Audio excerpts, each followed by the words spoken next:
Over the last year, I've become really curious about sobriety, and as I reflected more on my relationship with alcohol, I was noticing that it was making a lot of my anxiety and digestive issues just a lot worse. So for a year now, I've been mostly sober, and honestly, I've been really enjoying it. But one thing that's really important for me is being able to still participate in social events. So today's video is all about making those party-perfect mocktails.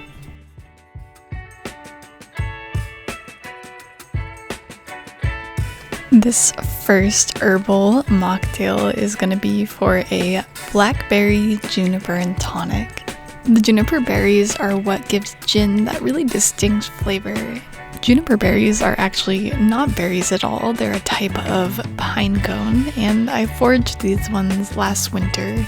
They're a super powerful herb, so it's really important that you consult a medical professional before using any sort of herbs. And if you're curious about foraging and would like to learn how to do so safely, I'm going to leave some resources down in the description.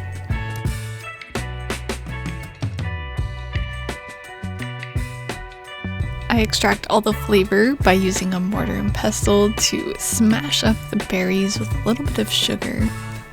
This helps to get it nice and juicy and extract all those essential oils.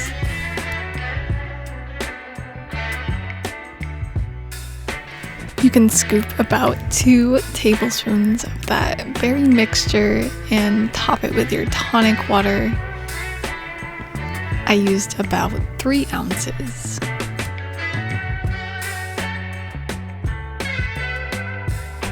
After giving it a good mix, you can go ahead and strain your drink out. I added my ice a little prematurely, so just hold off on that. Make sure you strain out the berries and get all those seeds out of your drink.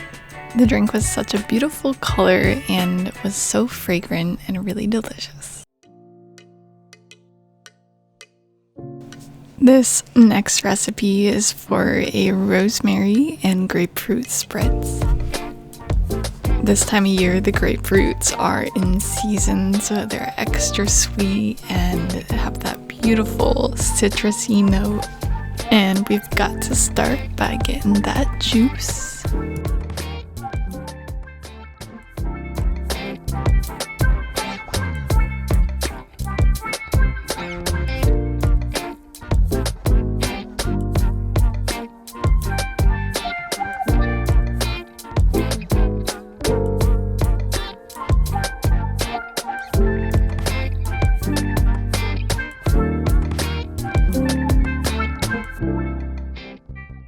To make this mocktail, you can start with 1.5 ounces of that beautiful, freshly squeezed grapefruit juice.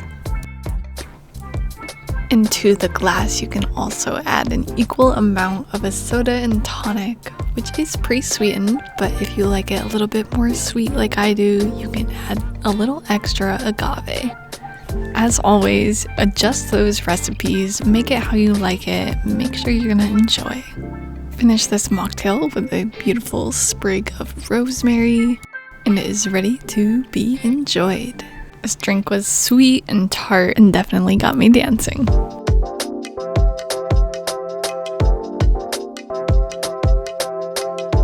This next recipe is Mojito inspired, and I'll also be using some more of those winter season fruits like pomegranate and oranges. Like any good mojito, the base of this drink is going to be fresh mint, so I'm starting by adding the mint, some sugar, some pomegranate jewels, and a little bit of orange juice to a mortar and pestle. Mashing and muddling the leaves are going to release all those delicious fresh minty flavors.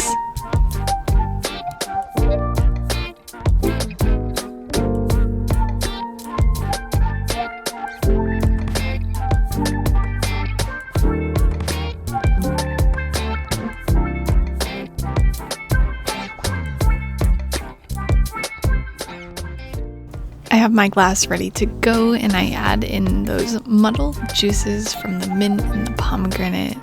I I top it with ice, a few more fresh mint leaves, and then I'm gonna finish it with some pomegranate juice, a few orange slices, and to make it bubbly, I'm also using some more of that soda and tonic. You'll notice I also added some orange slices and a little bit of pomegranate jewels, and I really think those extra little details really add to the experience.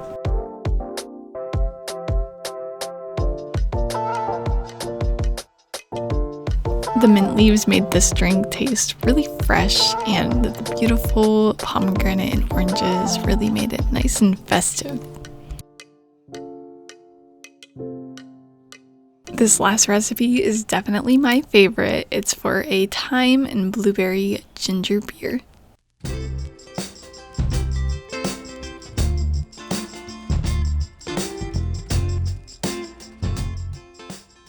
I start by creating the base of the drink by mashing and muddling my blueberry and thyme. I also add in a little bit of sugar to help release those juices and get a little bit of texture to make the grinding a bit easier. Blueberry and thyme are such a wonderful combo in food and in the garden, and like so many plants, if they grow together, they go together. After using a bit of muscle to get those berries nice and macerated, you can go ahead and add them to your glass. For this recipe, I'm using a store-bought ginger beer, which is a little different from ginger ale. It uses some real ginger, so it has that really nice spice to it.